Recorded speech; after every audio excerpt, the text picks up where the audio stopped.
WH কোশ্চেনে আজকে আমরা শিখব হাউ দিয়ে কিভাবে প্রশ্ন করা হয়।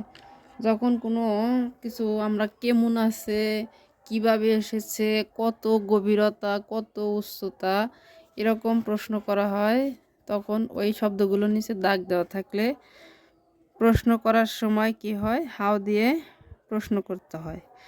যেমন যখন কোনো পরিমাপের নিচে কেমন অর্থে এগুলো নিচে দাগ দেওয়া থাকে, তাহলে হাউ দ্বারা প্রশ্ন করা হয়। যেমন I go to school by bus, এই যে বাসের নিচে যদি দাগ দেওয়া থাকে বা বাই বাসের নিচে দাগ দেওয়া থাকে, ডাব্লিউএইচ কোশ্চেনের সময় আমরা কি লিখব, এই যে হাউ। হাউ এখানে যেহেতু আমি যার কোনোটি নেই, সেই জন্য আমাদের প্রশ্ন করার সময় কি নিয়ে আসতে হবে, হাউ ডু, আই থাকলে কি হবে you, how do you go to school. এই যে তারপরে এখানে আমাদের I am fine, I am fine একটা শব্দ আছে।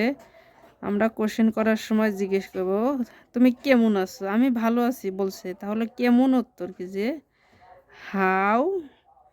এম থাকলে আমি যদি ইউ বসাই, ইউ থাকলে অবশ্যই আর বসবে, হাউ আর ইউ, তুমি কেমন আছো।